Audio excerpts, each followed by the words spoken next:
نورے محمد، نورے محمد، نورے۔ آپ کو کیا لگتا ہے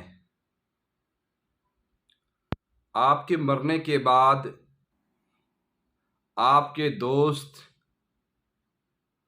آپ کی اولاد، آپ کے بہن بھائی آپ کو بخشوا دیں گے؟ آپ کے لیے قرآن پڑھیں گے؟ آپ کی قبر پر ہاتھ اٹھائیں گے؟ جو آج آپ کے کہنے پر نماز نہیں پڑھتے، جو رشتہ دار آج دنیا میں آپ سے لڑ رہے ہیں، آپ کے مرنے کے بعد آپ کے لیے دعا کریں گے؟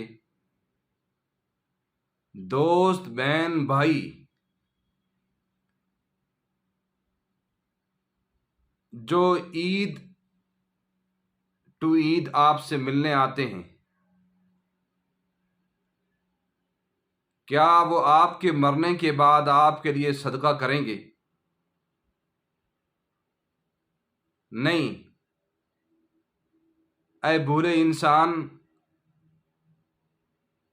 خلوص کا دور چلا گیا، اخلاص کا زمانہ گزر گیا،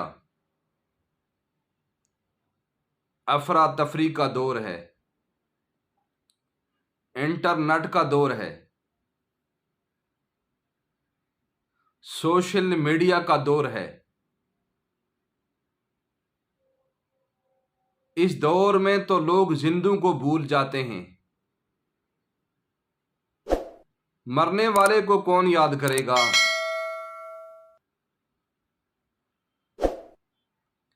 بھائی آپ کو کوئی یاد نہیں کرے گا۔ اس لیے میرے بھائی ابھی وقت ہے، میری بہن ابھی وقت ہے، ابھی آنکھیں بند نہیں ہوئی ہے۔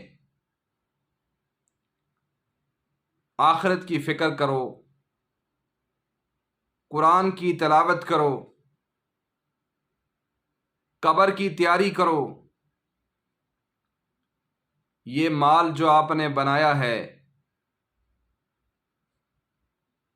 اس کو اللہ کے راستے میں صدقہ کر کے جاؤ، کسی صدقہ جاریہ میں لگا دو، جب تک وہ عمل ہوتا رہے گا آپ کو ثواب ملتا رہے گا۔ کوئی مسجد بنوا دو، کوئی مدرسہ بنوا دو، کوئی کنواں کھدوا دو، یقین جانیے یہی خیر کے کام ہے۔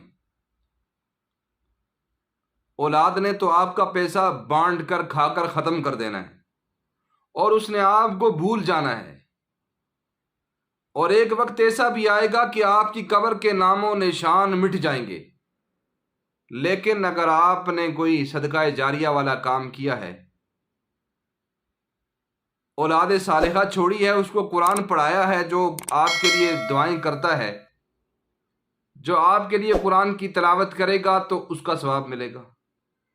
یا کوئی مسجد بنائی ہے، مدرسہ بنایا ہے، کنواں بنایا ہے، مسافر خانہ بنوایا، اس کا ثواب ملے گا۔ تو اس لیے بھائی میری طرف سے یہ خاموش پیغام ہے، خاموش پیغام، کہ مرنے سے پہلے موت کی تیاری کرو، مرنے کے بعد دنیا تمہیں بھول جائے گی۔